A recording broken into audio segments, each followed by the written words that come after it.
사람이 타국에 갈 때 그 종들을 불러 자기 소유를 맡김과 같으니 각각 그 재능대로 한 사람에게는 금 5달란트를, 한 사람에게는 2달란트를, 한 사람에게는 1달란트를 주고 떠났더니. 아멘. 이 본문 말씀은 30절까지 계속됩니다. 오늘은 14절과 15절 말씀까지 강의를 해드리겠습니다. 자, 앞에 보시고 한번 같이 읽읍시다. 시작. 또 어떤 사람이 타국에 갈 때 그 종들을 불러 자기 소유를 맡김과 같으니 각각 그 재능대로 한 사람에게는 금 5달란트를, 한 사람에게는 2달란트를, 한 사람에게는 1달란트를 주고 떠났더니. 아멘. 우리가 함께 읽은 본문을 통해서 오늘은 우리에게 맡겨진 것, 우리에게 맡겨진 것, 이런 주제로 말씀을 전해드리겠습니다. 예수님은 열처녀의 비유를 통해서 하나님의 백성들은 항상 깨어 있어야 한다는 것을 강조하였습니다. 다시 오실 주 예수님을 기다리는 성도들의 자세를 묘사한 것입니다. 등을 가졌다는 것은 예형적인 기독교의 모습을 나타낸 것입니다. 그리고 기름을 준비하였다는 것은 기독교인들에게 있어서 가장 결정적인 것은 성령의 유무, 성령을 받았느냐 받지 못했느냐, 성령이 있느냐 없느냐, 이것이라는 것을 말씀하는 것입니다. 믿는 자들에게 주시는 성령은 예수 그리스도를 믿음으로 구원받은 모든 신자들에게 하나님께서 약속하신 대로 주신 것입니다. 믿는 자들에게 성령을 주시는 것은 하나님의 소유권, 구원의 보증으로서 구원의 여부를 결정짓는 것입니다. 또한 성령은 모든 믿는 자들에게 하나님과의 관계를 이어주며 성령의 열매를 맺도록 인도하며 세상에서 예수 그리스도를 증거하는 삶을 살아가도록 능력과 지혜를 주시는 것입니다.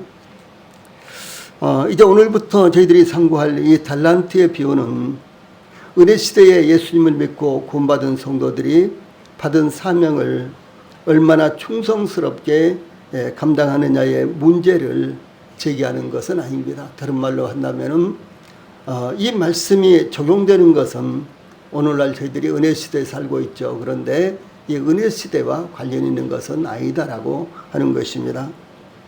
오히려 대환란 시대에 이스라엘의 잔존자들이 온 세상에 다니면서 받은 사명으로 자신들의 신앙을 증명하는 것을 의미합니다. 그러나 은혜 시대를 살아가는 저희들에게도 중요한 교훈을 주시는 것은 틀림이 없습니다. 즉 예수 그리스도를 믿고 구원받은 성도들이 그 받은 은사와 능력을 따라 성령의 열매를 맺어야 한다는 것을 강조하고 있기 때문입니다. 본문 말씀을 통해서 제일 먼저 14절 주인이 맡겨주신 것이 무엇인가, 이런 부분부터 우리가 상고를 하겠습니다. 본문은 또 어떤 사람이 타국에 갈 때 그 종들을 불러 자기 소유를 맡김과 같으니 라고 시작하고 있습니다. 먼저 또 이렇게 시작하죠. 또 이렇게 시작하고 있는데 이는 등위 접속사라는 것입니다. 그래서 새롭게 시작하는 이 달란트의 비유가 바로 앞에서 말씀하신 열처녀의 비유와 밀접하게 연결되고 있는 것을 의미합니다. 그래서 열처녀의 비유, 달란트의 비유, 그 다음에 양과 염소의 비유, 이것이 모두 다 이 등호 똑같다라는 이런 이제 표시로 연속적으로 나온다라고 하는 것을 말씀을 하는 것입니다.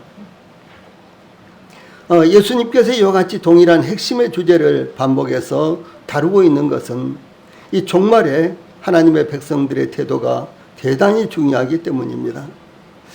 그러므로 어떤 번역본은 천국은 마치 어떤 사람이 먼 나라로 떠나면서 이렇게 번역을 했습니다. 사실상 원문에도 우리말 성경에도 천국이란 말이 없습니다. 그런데 이것을 이해하기 쉽게 설명을 하면서 천국은 마치 어떤 사람이 먼 나라로 떠나면서 이렇게 번역을 했는데 참 오히려 잘된 번역입니다. 다시 말해서 이 문자를 그대로 번역을 한 것은 아니지만은 우리가 이해하기 좋게 잘된 번역입니다. 예, 이와 같이 열처녀의 비유와 함께 이 달란트의 비유도 천국 비유다라고 하는 것을 의미를 합니다. 예, 어떤 사람이 타국에 갈 때 그 종들을 불러 자기 소유를 맡김과 같으니 14절 전반부 이것은 마가복음 13장 34절에서는 가령 사람의 집을 떠나 타국으로 갈 때에 그 종들에게 고난을 주어 각각 사물을 맡기며 문지기에게 껴있으라 명함과 같으니라는 말씀과 똑같은 의미입니다. 예, 그래서 이와 같은 마태복음에 나오는 이 달란트의 비유가 마가복음이나 누가복음에도 비슷한 비유로 나타나고 있다는 것입니다. 즉 열처녀의 비유에서 종말론의 교훈의 결론이 되는 깨어있으라 라는 말씀이 같은 의미로 사용된 것입니다. 누가복음 19장 12절에서는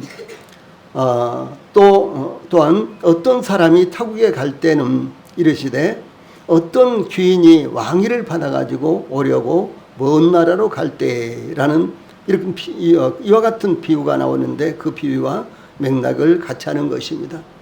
그런데 이 비유는 그 당시에 실질적으로 헤롯이 예수님 당시에 헤롯이 분봉왕이 있죠. 이 분봉왕이라는 것은 그 지역왕이라는 것입니다. 예를 들어서 뭐 서울왕, 경기도왕, 뭐 충청도왕 이런 식으로요. 사실상 이스라엘은 조그마한 나라였죠. 네, 그런데 그 지역을 나누어서 이렇게 분봉왕이 있었어요. 그런데 예루살렘과 유다를 다스리는 이와 같은 왕은 헤롯이라는 왕이었습니다. 그래서 그 헤롯을 가리켜서 분봉왕 이렇게 부릅니다. 예, 그래서 헤롯이 분봉왕으로 임명되기 위해서요, 로마를 방문하여 오래도록 머물렀던 것을 비유적으로 표현한 것과 같은 것입니다. 그래서 이 헤롯 1세는 왕이었는데 저 로마의 황제가 바뀐 거예요. 그럼 어떻게 해야 되는 거는 그 황제한테 가서 다시 자기가 이 예루살렘과 유다를 다스리는 왕이라는 것을 추인받아야 되는 거예요. 그래서 이 헤롯 1세가 로마를 방문했는데요. 예의치 않아서 로마에서 오랫동안 머물게 됩니다. 이런 장면을 여기서 묘사를 하고 있다는 것이죠. 그래서 이 당시 헤롯 1세는 유대 왕으로 임명을 받기 위해서 로마로 가서 옥타비아누스를 만났습니다. 당시 옥타비아누스는 마르쿠스 안토니우스와의 내전에서 승리한 후에 이 로마의 실질적인 통치자가 되었습니다. 헤롯은 옥타비아누스를 만나서 충성을 맹세하고 유대인의 왕주의를 다시 한번 인정받았습니다. 또한 당시 상업을 하던 부호들은 다른 나라들과 무역을 하기 위해 오랫동안 집을 떠나는데 집을 떠날 때는 그 종들에게 그동안 자신의 사업을 관리하도록 임을 했습니다. 이런 모습이 여기 달란트의 비유에도 동일하게 나타난다라고 하는 것이죠. 또한 예수님은 이 땅에 오셔서 구속을 이루시고 승천하시면서 이 제자들에게 복음 사역을 맡기셨습니다. 마태복음 28장 19절 20절에 보면 그러므로 너희는 가서 모든 민족을 제자로 삼아 아버지와 아들과 성령의 이름으로 세례를 베풀고 내가 너희에게 분부한 모든 것을 가르쳐 지키게 하라. 볼지어다 내가 세상 끝날까지 너희와 항상 함께 있으리라. 이렇게 말씀하셨고요. 또 요한계시록 2장 25절로 26절에서는 다만 너희에게 있는 것을 내가 올 때까지 굳게 잡으라. 이기는 자와 끝까지 내 일을 지키는 그에게 만국을 다스리는 권세를 주리니 라고 이렇게 말씀하고 있습니다. 그러므로 이 달란트의 비유가 저희들에게도 아주 밀접하게 관련을 맺고 있고 또 예수님께서 이 교회와 사도들과 이 교회와 그리고 저희들 개인에게 말씀하신 것이 그대로 적용되어 있다라는 사실을 말씀하고 있는 것입니다. 또한 이 비유는 어떤 사람이 타국에 가면서 그 종들을 불러 자기 소유를 맡김과 같으니 라고 14절 후반전에 이렇게 말씀하고 있는데 주인은 타국에 다녀올 때까지 자신의 소유를 방치할 수가 없었습니다. 그러므로 주인은 그 종들을 불러서 자신의 소유를 맡겼습니다. 그 종들을 불러서 종들은 이 노예들을 말합니다. 노예들은 전적으로 주인의 소유물이었습니다. 그러나 본문에서는 하나의 인격적 친근감을 주는 주인과 동등한 이치로서의 신분을 암시합니다. 그러나 본질적으로 그 종들, 그 노예들은 주인의 권위 아래 놓여 있었습니다. 한편 그 종들은 상징적으로 주 예수님의 승천 이래로 당신의 교회를 책임질 사도들과 복음의 사역자들과 주 예수님을 주인으로 섬기는 모든 구원받은 성도들을 가리키고 있기 때문에 우리 교회, 우리 성도들 모두 개인 개인에게 다 적용이 되는 말씀입니다. 주인은 이 자기 소유를 맡기기 위해서 종들을 불렀습니다. 여기 불러라는 이 단어가요, 과거형으로 되어 있어요. 무슨 의미인 거는 이 주인으로부터 종으로 부르심을 받음으로 취소될 수 없는 완전한 부르심을 의미하는 것입니다. 이와 같이 모든 성도들은 하나님으로부터 부르심을 받은 성도들입니다. 예를 들어서 저희들이 구원받은 이와 같은 구원의 말씀 대부분이요, 현재 완료 내지는 과거형으로 되어 있습니다. 이것은 무엇을 말하는 것은 저희들이 이 말씀을 받을 때 이미 저희들의 구원이 이루어졌다라고 하는 사실을 의미합니다. 이것이 과거형으로 되어 있는 것은 절대로 취소될 수 없는 것, 다시 바꿔질 수 없는 것, 이와 같은 의미로 되어 있다는 사실이죠. 그래서 여기서 이 주인이 종들을 불렀다라고 하는 것도요, 동일하게 이 과거형으로 되어 있는 것입니다. 이 주인이 그 종들을 부른 것은 자기 소유를 맡김과 같으니, 즉 자기 소유를 맡기기 위한 것이었습니다. 고대 사회에서는 주인이 그의 종들에게 마치 자기의 동업자처럼 각각 자기의 소유를 나누어 맡겼습니다. 여기서 소유는 재산, 소유물이라는 뜻인데 주로 돈을 가리킵니다. 주인은 그 종들에게 자기의 돈을 맡기는데 종들이 주인이 맡긴 돈으로 사업을 하도록 권한을 주었습니다. 그러나 그 소유권은 어디까지나 주인에게 있었습니다. 그 종들이 자신들의 노력과 지혜로 많은 이익을 남겼다고 하더라도 여전히 그 소유권은 종에게 있는 것이 아니라 주인에게 있는 것입니다. 그러므로 종들은 주인이 맡긴 돈을 마치 자신의 돈처럼 활용하여 자신의 역량대로 사업을 하여 이익을 남기도록 책임을 부여받은 것입니다. 이것은 성도들이 소유한 모든 것들이 자신의 소유이지만 한편 주인이신 하나님으로부터 잠시 동안 맡겨진 위임받은 것이라는 것을 의미합니다. 먼저 우리의 구원이 우리의 것이면서도 그 주권은 하나님께 있는 것입니다. 그것만이 아닙니다. 우리의 생명, 환경, 능력 등 우리 자신의 소유물처럼 여기는 모든 것이 우리의 소유물이 아니라 하나님께서 잠시 동안 우리에게 맡기신 것이라는 사실을 깨닫는 것은 참으로 중요한 것입니다. 그러므로 사도 바울은 너희는 그리스도의 것이요 그리스도는 하나님의 것이니라 라고 이렇게 증가한 것을 기억해야 될 것입니다. 저희들이 그리스도의 것이기 때문에 저희들에게 있는 모든 것들이 그리스도의 것이다 라는 사실을 잊어서는 안 되는 것입니다. 다음에 15절 말씀은 맡겨진 원리, 우리들에게 이제 맡기셨는 무엇을 이제 하나님께서 우리들에게 각각 맡기셨는데 어떤 원리에 의해서 맡기셨는가라는 그런 의미입니다. 주인은 타국으로 떠나면서 그 종들을 불러 각 자기 소유를 맡겼는데 15절 각각 그 재능대로 한 사람에게는 금 5달란트를 한 사람에게는 2달란트를 한 사람에게는 1달란트를 주고 떠났더니 라고 이 맡겨진 분량에 대해서 증가하고 있습니다. 주인이 그 종들에게 각각 맡긴 것은 일정하지 않았는데 각각 차이가 있었습니다. 주인이 그 종들에게 이와 같이 각각 차이가 나도록 맡긴 것은 각각 그 재능대로, 즉 자기 자신의 힘이나 능력에 따라 맡겼다는 것을 의미합니다. 이와 같이 주인이 자신의 소유를 그 종들에게 차등적으로 맡긴 것은 각각의 종들의 능력에 따라 적절하게 배분하였다는 것을 의미하는데 이것은 불공평한 것에 의한, 불공평에 의한 공평의 원리를 실현하시는 그분의 지혜를 반영한 것입니다. 하나님께서 성막을 이제 건축하도록 하시고 이제 성막을 운반할 때 이 레위지파의 종족들에게 필요한 것들을 제공하셨는데 성경에 보면 이렇게 기록되어 있습니다. 레위기서 7장 4절로 9절 말씀 우리 다 함께 읽어봅시다. 시작. 여호와께서 모세에게 말씀하여 이르시되 그것을 그들에게서 받아 레인에게 주어 각기 직임대로 회막봉사에 쓰게 할지니라.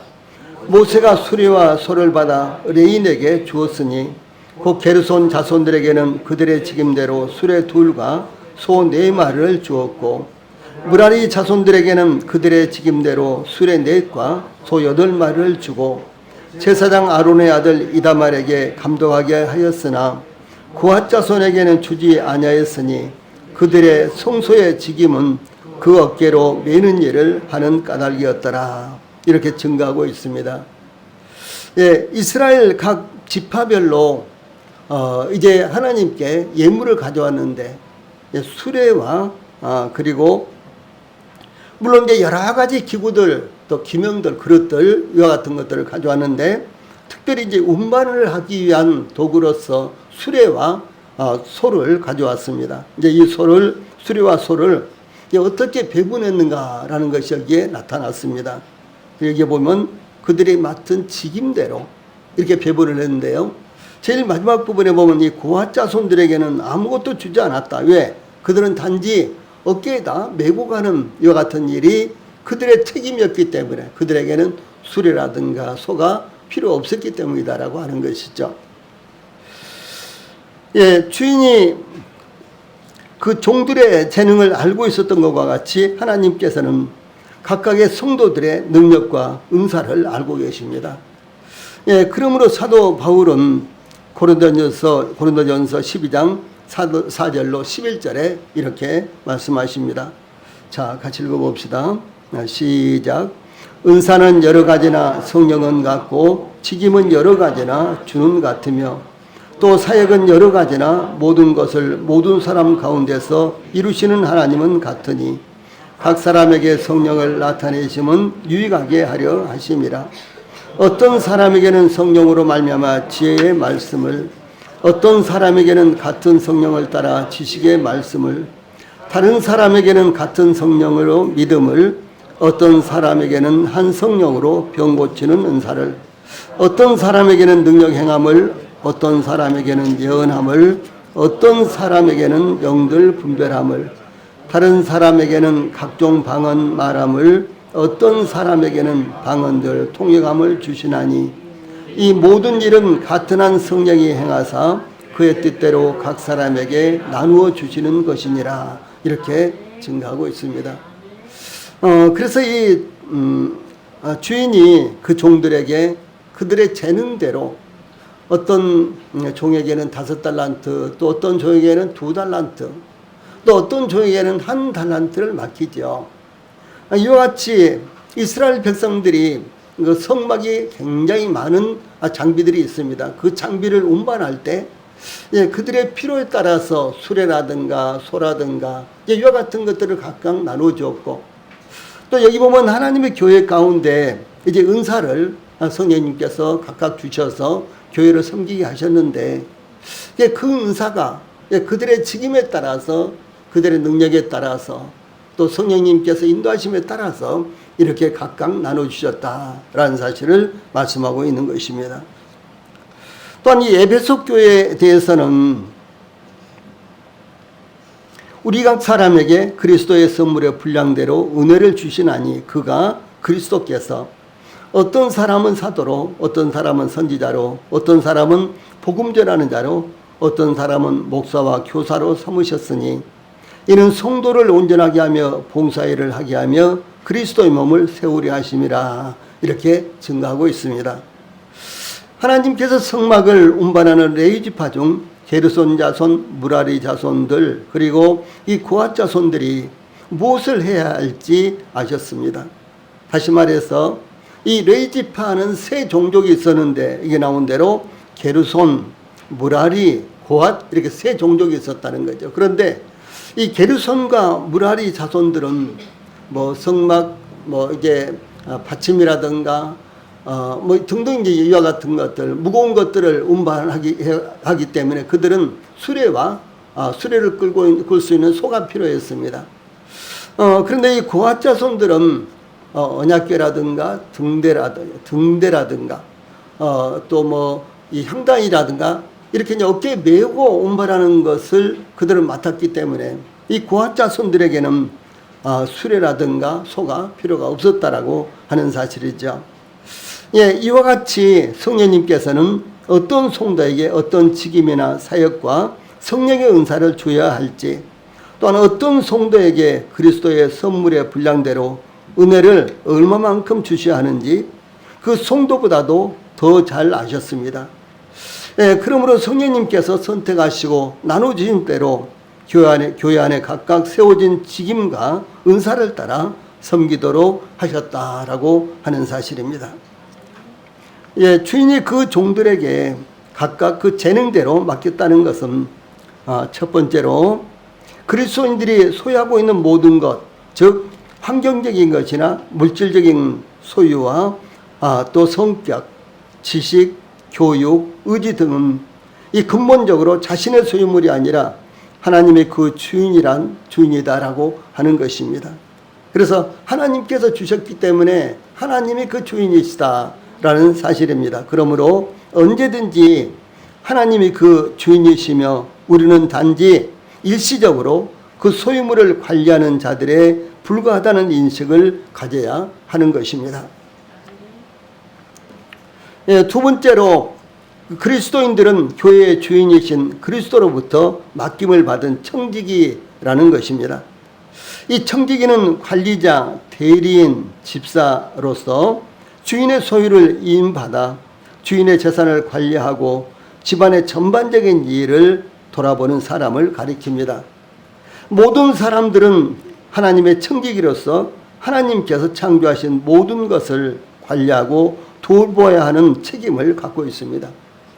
창세기 1장 28절에 보면 하나님께서 인간을 창조하시고 이 자연 모든 세계를 다스리고 관리하도록 이렇게 임하셨습니다.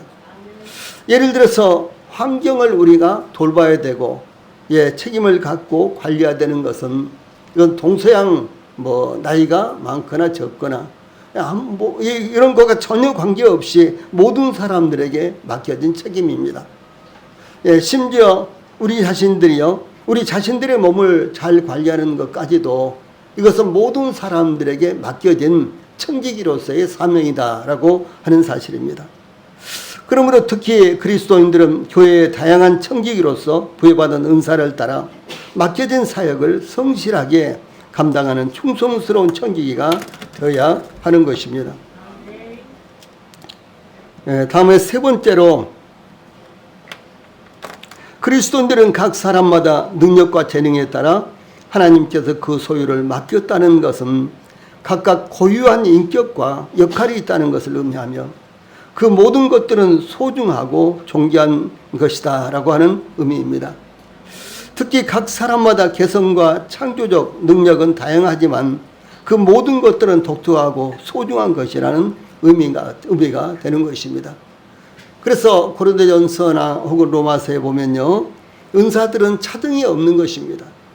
보이는 데서 활동하는 은사나 전혀 보이지 않게 활동해야 되는 이와 같은 은사나 이 존귀함에 있어서는 차이가 없다라고 하는 사실이죠. 예를 들어서 저희들의 얼굴에 있는 것들은 항상 내놓고 다니잖아요. 그러나 저희들 몸속에 있는 이와 같은 지체들은요, 한 번도 드러나지 않습니다. 어떤 것이 더 중요하겠습니까? 똑같이 다 중요하다는 것이죠. 그런데 이 고린도전서 12장 말씀 보면 오히려 보이지 않는 것들이 더 아름다운 것으로 이렇게 보호를 받고 있다라고 이렇게 기록되어 있습니다. 그래서 이와 같은 부분들을 우리 성도들이 기억하시고 하나님께서 우리 인간들을 만드신 이와 같은 원리에 따라서 교회도 동일하게 주님의 몸된 교회가 이루어져야 된다라고 하는 사실을 말씀하고 있는 것입니다. 네 번째로 그리스도인들은 각각의 재능과 특성에 맞게 맡겨졌다는 믿음을 가져야 되는 것입니다. 그래서 하나님께서 나에게 주신 그것에 대한 믿음을 가지고 있을 때 우리가 성실하게 우리에게 맡겨진 일에 대해서 책임을 다하게 된다는 것입니다. 그러므로 주인이신 그리스도께서 각자에게 맡겨주신 일에 대해서 충성스럽게 그 의무를 다해야 되는 것입니다. 이와 같이 나보다 나를 더 잘 아시는 하나님께서 우리 각자를 충성스럽게 여겨 하나님의 사역에 동참하게 하셨다는 사실은 참으로 놀라운 사실입니다. 그래서 이것을 깨닫고 충성해야 되는 것입니다. 사도 바울은 디모데전서 1장 12절에서 나를 능하게 하신 그리스도 예수 우리 주께 내가 감사함은 나를 충성되이 여겨 내게 직분을 맡기심이니라고 고백했습니다. 그래서 나를 능하게 하신 분도 그리스도요, 나에게 책임을 맡기신 분도 그리스도다, 이렇게 그는 고백을 하면서 동일하게 우리도 사도 바울과 같은 마음을 가져야 되며 또 우리도 이와 같이 하나님께 감사하며 충성해야 된다라고 하는 것입니다. 본문 15절을 통해서 맡겨진 분량이 어떤 것인가, 이런 부분에 대해서 살펴보도록 하겠습니다. 주인은 타국으로 떠나면서 돌아올 때까지 관리할 것을 지시하며 그의 종들에게 자신의 소유물을 맡겼는데 각각 그 재능대로 한 사람에게는 금 5달란트를, 한 사람에게는 2달란트를, 한 사람에게는 1달란트를 주고 떠났습니다. 본문에는 3명의 종들이 나오는데 더 많은 종들이 있었을지도 알 수가 없습니다. 다만 그 종들에게 각각의 재능대로, 즉 재능에 따라 차등적으로 맡겨졌다라고 하는 사실입니다. 맡겨진 것을 감당할 수 없는 종들에게 맡겼다면 그것은 주인이 어리석은 것입니다. 그러나 주인은 그 종들의 재능을 따라 각각 맡겼는데 그 맡긴 액수가 다양했는데 그것은 바로 주인이 종들을 잘 알고 있기 때문이었습니다. 그러면 달란트는 과연 무엇일까요? 이 본문에 나온 달란트는 구약시대뿐만 아니라 신약시대에도 무게와 더불어서 이 화폐의 단위로 사용되었습니다. 예를 들어서 성막을 건축한다든가 등등 이럴 때는 무게로 많이 사용됐고요. 그런가 하면 구약시대에도 이것이 화폐의 단위로, 그리고 신약시대에는 요한계시록에 한 번 나오는데 이것도 동일하게 이 화폐의 단위로 이렇게 사용됐습니다. 1달란트는 6,000데나리온입니다. 그런데 1데나리온은 노동자의 하루 품삯입니다. 만약 노동자의 하루 품삯을 일당을요 20만 원으로 환산한다면 1달란트는 약 12억 원에 해당되는 아주 엄청난 액수가 되는 것입니다. 그래서 오늘날로 보더라도 적지 않은 금액이었는데 주인은 이 적지 않은 돈을 각각 주고 떠났더니, 그래서 예를 들어서 5달란트 받은 종이나 혹은 2달란트 받은 종이나 동일하게 1달란트 받은 종도 참으로 많은 액수의 돈을 위임받은 것입니다. 그래서 주인은 종들에게 이와 같이 각각 이제 그들의 분량대로, 그들의 재능대로 주고 떠났는데, 그리고 이제 이 타국으로 떠났는데 종들은 각각 자기에게 맡겨진 달란트로 충성스럽게 이익을 남기도록 책임이 맡겨진 것입니다. 그러면 달란트는 무엇을 의미하는 것일까요? 다시 말해서 무엇을 상징하는 것일까요? 이 달란트는 탤런트입니다. 영어 성경에서는 탤런트 이렇게 나옵니다. 그런데 요즘은 이 연기자들을 부르는 호칭이 탤런트, 탤런트죠. 이렇게 되어 있습니다. 그러나 본문에서의 달란트는 화폐로서 금화, 즉 돈의 단위입니다. 이 주인이 종들에게 각각 그 재능대로 달란트를 배분하였는데 모든 사람들, 특히 우리 성도들 모두가 각각 달란트를 분배받았습니다. 그래서 혹시 나는 무엇을 받았는지, 얼마를 받았는지 알 수가 없어 혹시 우리 성도들 가운데 그런 신분이 있을지도 모릅니다. 그러나 이 성경 이 본문 말씀을 보면요, 모든 성도들이 받았습니다. 예, 무엇을 받았는지, 얼마를 받았는지는 이제 정확하게 알 수가 없지만요. 그러나 본인들이 모르고 있다고 할지라도 각각 받은 것이 있다라고 하는 사실이죠. 그러면 이것이 이 달란트가 무엇을 의미하는 것일까요? 첫째, 하나님께서 우리에게요, 시간이라는 달란트를 주셨다라고 하는 것입니다. 다시 말해서 이 달란트는 첫 번째로 하나님께서 우리들에게 주신 시간을 의미하는 것입니다. 하루 24시간이라는 똑같은 달란트가 우리들에게 주어져 있죠. 예, 어떤 성도에게는 23시간이라든가 5시간, 5시간이라든가 그렇지 않습니다. 우리 모두가 다 24시간을 부여받았습니다.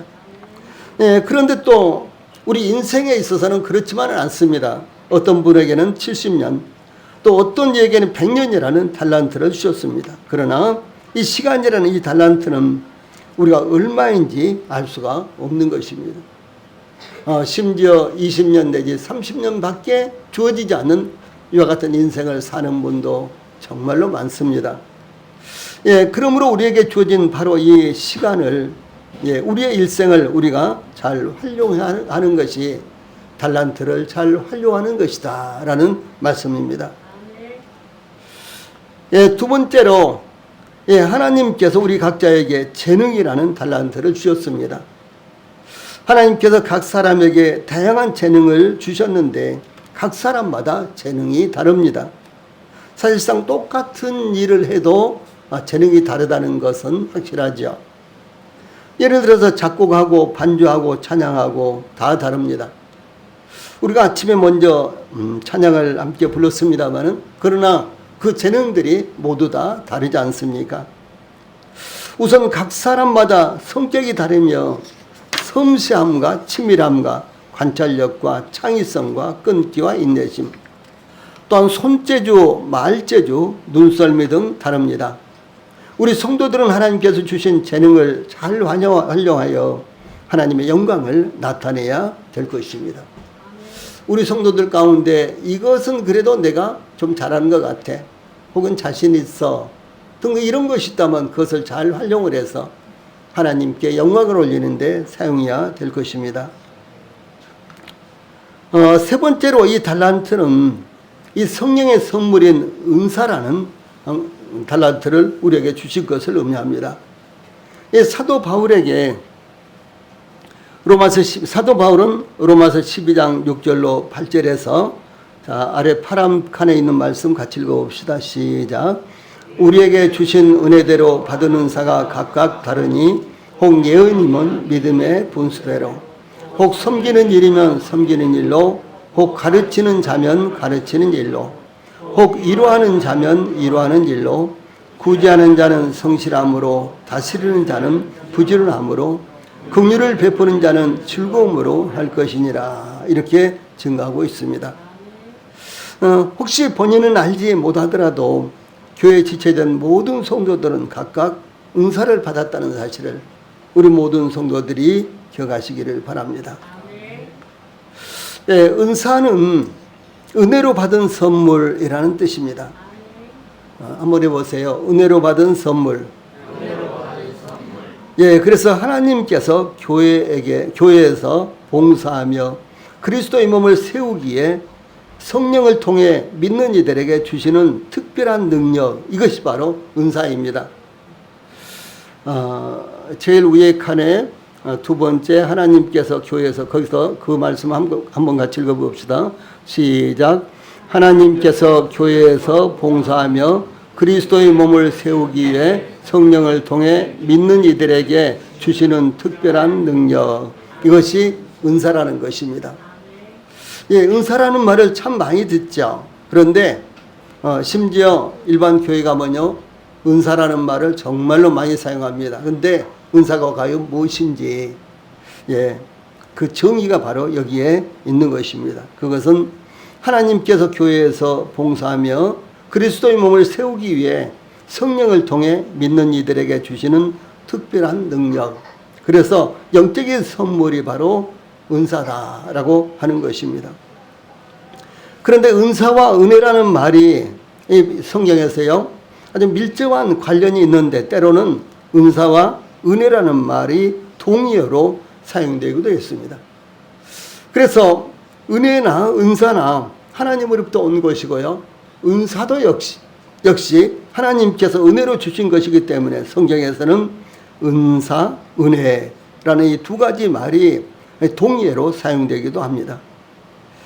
사실상 이 은사와 은혜 이 두 가지 말이요 동의어로 사용되는데 그런데 헬라어에서는 카리스라는 이와 같은 단어인데 이 똑같은 단어를 가지고 어디에서는 은사로 번역을 하고 어디에서는 은혜로 번역을 하고 이렇게 되어 있어요. 그래서 이 출처가 같고 그리고 그 배경이 같다라고 하는 사실을 말씀을 하는 것입니다. 그러므로 은사란 무엇인가를 이해하기 위해서요 제일 먼저 은사란 반드시 은혜로 주어지는 것이라는 것을 아는 것이 중요합니다. 우리가 성령을 받은 것도 은혜로 되었습니다. 그러므로 사도 베드로는 너희가 회개하여 각각 예수 그리스도의 이름으로 세례를 받고 죄 사함을 받으라. 그리하면 성령의 선물을 받으리니 그렇죠. 성령의 선물. 그러니까 성령으로 말미암아 주는 선물이 아니라 성령을 선물로 받는다 이 말씀입니다. 이 기사는요. 예, 그러므로 은사는 성령님을 통해 교회에 지체된 성도들에게 각각 나눠주신 선물이다라고 하는 사실입니다. 네 번째로는 하나님께서 우리가 하나님을 섬길 수 있도록 기회라는 달란트를 주셨습니다. 공부할 수 있는 기회, 일을 할 수 있는 기회, 무엇보다도 하나님의 복음을 위해 헌신하고 봉사하며 동역할 수 있는 기회를 주신 것입니다. 이 사도 바울은 에베소서 5장 16절에서 세월을 아끼라 때가 악하니라 이렇게 권고했습니다. 이 말씀은 세월을 아끼라 때가 악하니라 세월을 아끼라 이 말씀은요 기회를 사라라는 이와 같은 의미입니다. 기회를 사기 위해서는요 가만히 있어서는 기회를 살 수가 없습니다. 기회를 사기 위해서는 자기의 노력이 필요하고 헌신이 필요하고요 대가를 지불해야지만 살 수가 있는 것입니다. 예, 기회를 놓쳐버리면은 정말 좋은 기회인데 놓쳐버리면은요 얼마나 안타깝습니까? 아마 우리 모든 성도들이 뭐 열차 시간이라든가 비행기 시간이라든가 이런 것을 분명하게 숙지하고 있었는데 공항에 나가 보니까 서울역에 가서 보니까 기차가 출발했다든가 내지는 또 비행기를 타지 못했다라든가 내가 착각을 해서 30분 늦게 갔다든가 아마 그런 경험들 혹시 없습니까? 예, 그럴 때 얼마나 참 안타깝습니까? 예, 그러므로 기회를 사기 위해서는 저희들에게요 헌신이 필요한 것입니다. 기회를 살 수 있는 이제 돈이 아니라 저희들의 열정이 필요하고 그 기회라는 것이 지나갈 때 그것을 붙들어야 된다라고 하는 사실입니다. 그래서 우리 성도들이 기회를 놓치지 않기 바랍니다. 이것이 바로 하나님께서 우리 모든 성도들에게 주신 달란트다라는 사실을 잊지 않기 바랍니다. 그래서 이와 같이 하나님께서 저희들에게 기회라는 달란트를 주셨습니다. 우리 모든 성도들이 하나님께서 주신 각각의 달란트를 놓치지 않고 잘 활용하심으로 하나님께 영광을 올리는 삶을 사시기를 바랍니다. 네, 찬송 부르시겠습니다.